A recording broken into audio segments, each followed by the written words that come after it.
iweni na nia hiyo hiyo ndani yenu iliyokuwamo pia ndani ya Kristo Yesu. Neno nia limejitokeza mara 3 na ndiyo mkazo wa Mtume Paulo katika kanisa la Wafilipi katika sura hii ya 2, akiwahusia kwa habari ya kuwa na nia moja, na hiyo nia anasema kwamba ilikuwa ndani ya Kristo.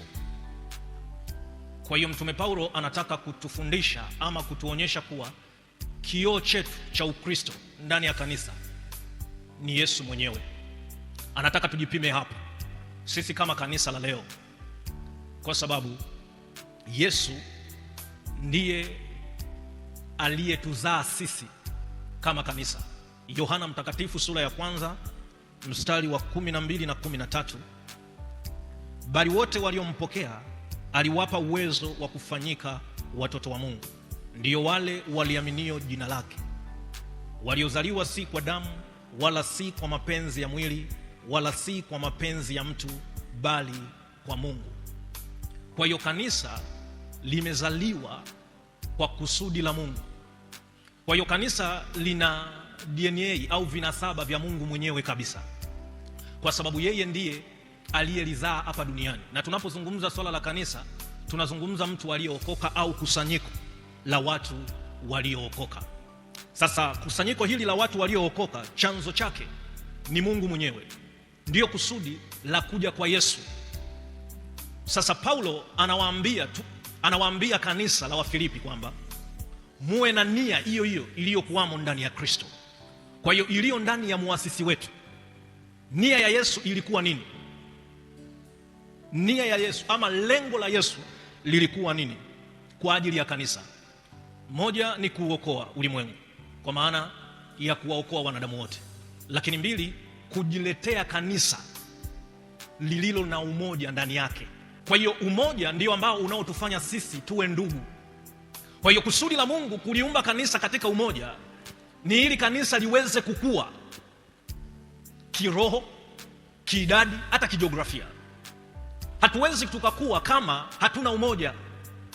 Kila mtu anafanya vitu vyake, kila mtu anafundisha jambo lake ambalo aliko katika Kristo.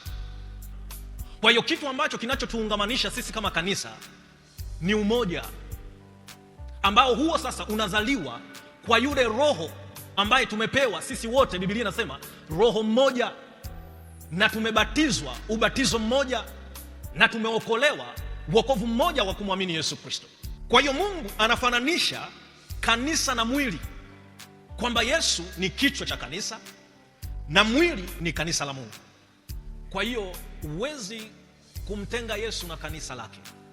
Kwa hiyo ukimtoa Yesu akabaki mwili, maana yake kanisa linakosa uelekeo, na hapo ndipo chanzo cha matatizo yote yanapotokea ndani ya kanisa. Changamoto inaweza ikatokea pia kanisa lenyewe kumwacha Mungu, kurudi nyuma, kupoa, kuto kutamani kuendelea na Mungu, kuto kutamani ibada. Inafika mahali kanisa linakosa ushirikiano kwa mambo yote ya kimungu na mambo yote ya kijamii, kwa sababu sisi tunaishi duniani, watu wa Mungu, tunatawala kwenye ulimwengu wa roho, lakini pia tunatawala kwenye ulimwengu wa mwili. Kwa hiyo Mungu ametupa mamlaka ya kutawala katika ulimwengu wote. Mtu aliyemwacha Mungu hawezi kutawala kwenye ulimwengu wa roho, atapigwa. Na ndio maana katika ulimwengu wa mwili anaweza akajitahidi sana kufanya mambo yaweze kuendelea, lakini kimsingi ulimwengu wa roho ndio unaopika kila kitu.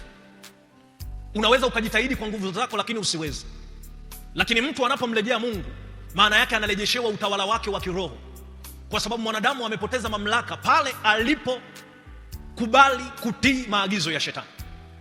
Lakini nguvu na utawala wa mwanadamu unarejeshwa pale ambapo anamruhusu Yesu aingie ndani yake.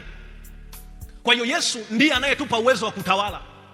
Yesu ndiye ambaye anayeweza kutupa uwezo wa kumiliki duniani na mbinguni. Jamani, Bwana Yesu asifiwe. Kwa hiyo ili tuwe kanisa la kiroho, lazima Yesu tuungwe naye. Uwe na nia ambayo Yesu inamsukuma kufanya vitu. Jamani, Bwana Yesu asifiwe.